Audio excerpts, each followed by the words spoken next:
You know how they say that at the end of your life's journey, you'll look back with incredible clarity over the course of your entire life? Well, today, we want to ask you a question. At the end of your life's journey, who is the person you wish you become? If you really think about it, that's a pretty big question. We all start life with more or less the same enthusiasm, our hearts and minds filled with a spark of endless possibilities. But unfortunately, due to life circumstances, the glimmer gets dimmer and dimmer for 99% of us. We know that this is kind of a bummer way to start off this episode, but bear with us, it's gonna get better. You see, these secrets we're unveiling today have been shared with only a chosen few, kindling a faint ember into a dazzling blaze. In this episode, we've unveiled the skills gracefully surpassing majority and joining the ranks of the elite 1%, ensuring your enthusiasm and fervor remains unwavering. This path will pave the way for both prosperity and profound contentment. But in order to dive into these 3 secrets, we'll first need to talk to you about Mugsy Buls. You guys might be thinking, is that the guy from Space Jam? Yes, but there's more to him than that. And by the end of this episode, you'll also understand that when being chased by a bear, if you want to survive, don't try to outrun it. Well, yes. Let's go back to Mugsy Buls. Before Space Jam, he was born Tyrone Curtis, best known for his remarkable career in the NBA, despite being one of the shortest players in the league's history.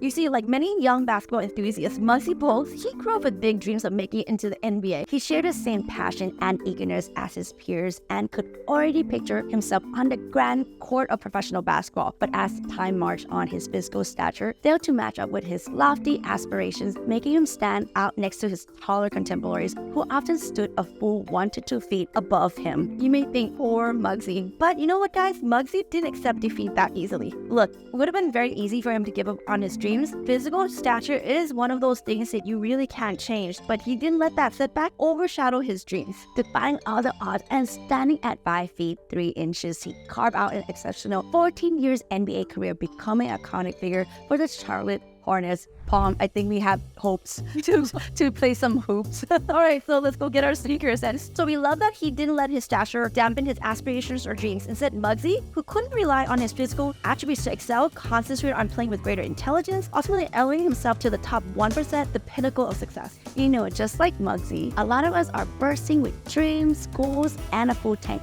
of ambition, as it is naturally for us to wire to aim high and leave our mark. But here's the twist. Time has a quirky manner of revealing the initial excitement does always lead to those grand victories, right? We dreamed of. Even though we are all starting off with like level playing field, as retirement starts creeping in, the actual picture can be quite distinct. Some of you guys are cruising a lot smoothly, but others, the finish line that once was in picture is far from sight. Warren Nightingale, the pioneer figure in the realm of self-improvement, said it best. He once commented, "Men who start even at the age of 25, do you have any idea what will happen to those men by the time they're 65?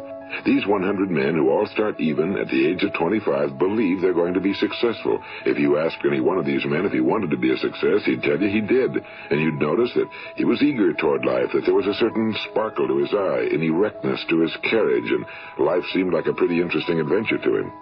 But by the time they're 65, 1 will be rich. 4 will be financially independent. 5 will still be working.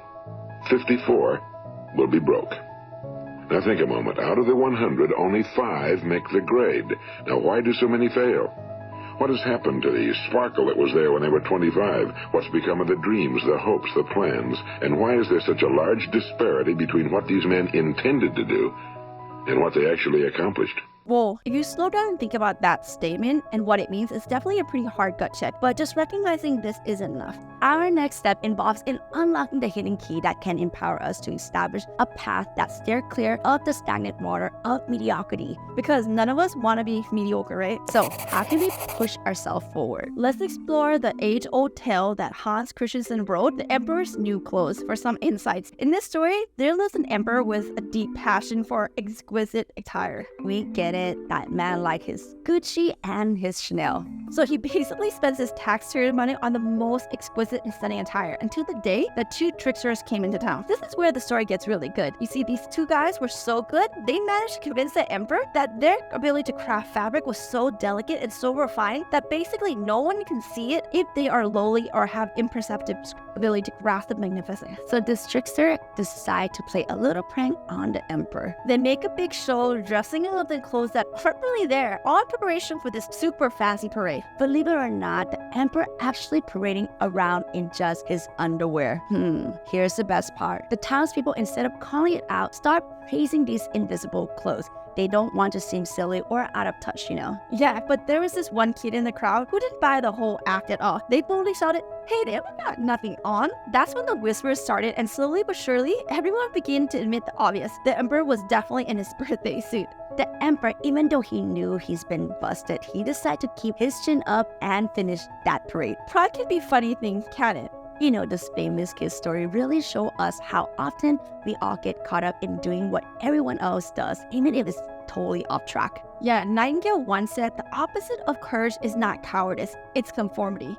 And there you have the trouble today. It's conformity. People acting like everyone else without knowing why, without knowing where they're going. That's some scary stuff. So listen, at the end of the day, remaining in that 99% isn't due to the lack of drive, knowledge, resources, or even skills. Nope, it's because of this culture of conformism and being afraid to stand out. So to be in that 1%, you don't have to be elite. You just have to remove yourself from mediocrity and conformism. Even your worst amongst the best, guess what guys, you're already doing much better than the majority of the population. That's because the group of individuals truly pushing the boundaries, taking risks, and aiming for excellence is considerably smaller. So why just go through the motions when you can actually achieve greatness? The choice is yours. And here's the beautiful thing. Joining the 1% is like being chased by the bear. You don't try to outrun it to survive, nor you have to be the fastest or strongest. All you have to do is run faster than one person. Now that you figure out how to survive a bear encounter and get ahead of 99% of the people, you may also want to learn how to grow your newfound wealth. And you can do so by watching this video on mastering your wealth game via apartment investing.